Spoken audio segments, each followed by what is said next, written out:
आज से 6.5 करोड़ साल पहले पृथ्वी कुछ ऐसी दिखाई देती थी। जहां आप बैठे हैं वहां डायनासोर घुमा करते थे। समुद्र की गहराई से लेकर आसमान की चोटी तक 1 लाख किलो वजनीय जीव से लेकर 4 हाथियों से भी बड़े पक्षी तक, हर कोने में बस इनका ही राज था। लेकिन ऐसा क्या हुआ कि सिर्फ चंद घंटों में इनका विनाश हो गया? हमारे पूर्वज ही जिंदा क्यों बचे और इंसान पृथ्वी पर कैसे आए, जानते हैं इस वीडियो में।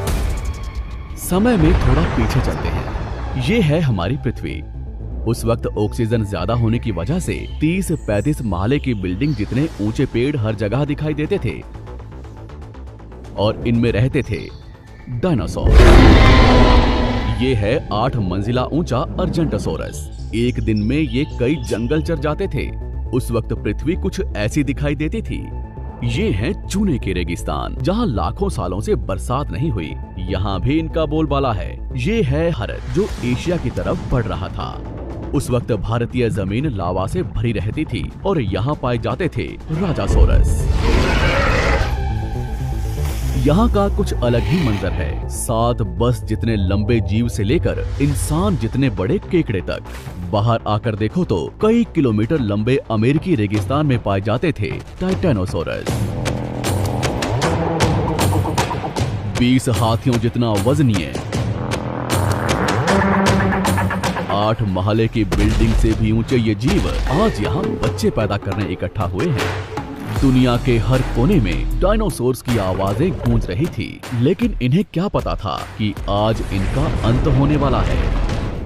दरअसल हमारे सौरमंडल में जुपिटर और मंगल ग्रह के बीच बहुत से उल्कापिंड हैं, जो सूरज का चक्कर लगा रहे हैं। अंत के 10 करोड़ साल पहले इनमें से ही 2 उल्कापिंडों के बीच टकराव हुआ और उसका एक टुकड़ा तेज गति से पृथ्वी की तरफ बढ़ने लगा। पृथ्वी के पास आते ही उसके कुछ टुकड़े चांद पर गिरे, मगर गति तेज होने की वजह से चांद का गुरुत्वाकर्षण उसे खींच नहीं पाया। पृथ्वी के करीब आते ही उसकी गति बढ़ने लगी। वातावरण के घिसाव ने उसे जलाना शुरू कर दिया और वो 80,000 किलोमीटर प्रति घंटे की रफ्तार से पृथ्वी से टकराया।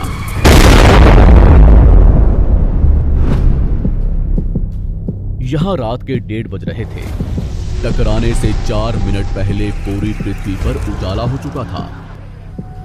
इसकी चमक को देख नजदीकी जानवर अंधे हो चुके थे। गिरने से पहले ही वहां का पानी सूख गया। गिरते ही विस्फोट से निकली ऊर्जा आज के 10 करोड़ परमाणु बम के बराबर थी। इससे निकल रही 6000 डिग्री सेल्सियस की गर्मी ने आसपास के जानवरों को तुरंत भाप बनाकर उड़ा दिया। 150 किलोमीटर के दायरे की जमीन अंतरिक्ष तक पहुंच गई और अब तक सिर्फ 5 सेकंड ही बीते हैं। इस विस्फोट से जन्मी झटके की लहर 550 किलोमीटर प्रति सेकंड की रफ्तार से आगे बढ़ी। इसने पत्थरों को गोले की रफ्तार से उड़ाना शुरू कर दिया। आसपास की नदियां उल्टी बहने लगी।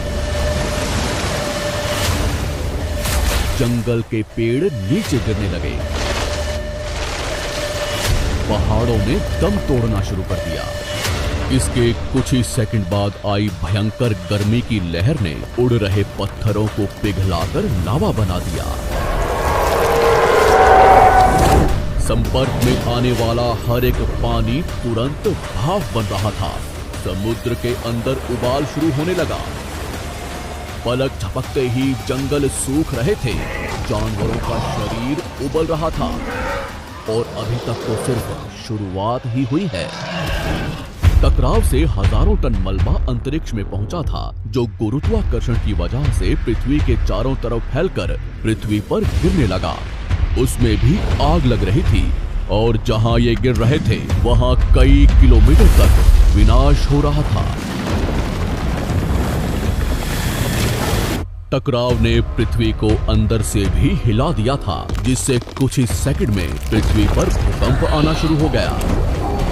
भूकंप की तीव्रता ज्यादा थी, इसलिए समुद्र का पानी जमीन में बैठे रेत से मिलने लगा, जिससे जीवों को घुटन होने लगी और वहां भी पतन शुरू हो गया।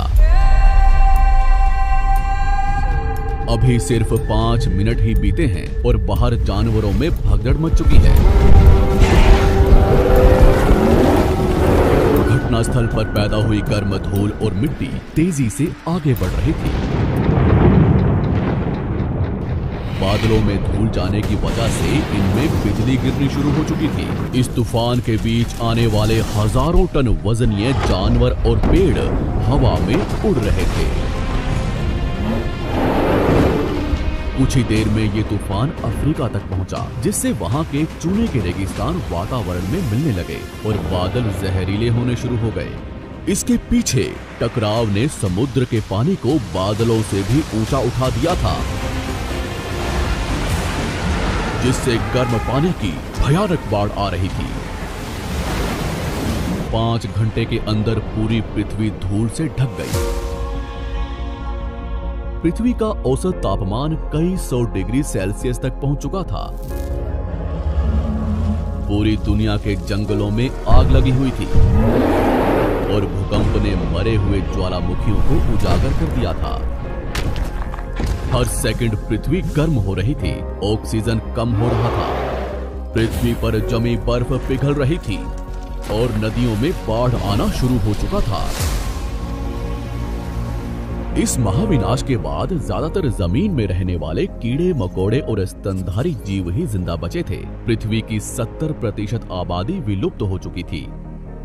कुछ डायनासोर्स अभी भी जिंदा थे, जो या तो छोटे थे या उन्हें किसी गुफा ने बचा लिया था। समुद्र की गहराई में रहने वाले जीव भी सलामत बचे थे, लेकिन अब धूल से ढकी ये पृथ्वी ठंडी पड़ रही थी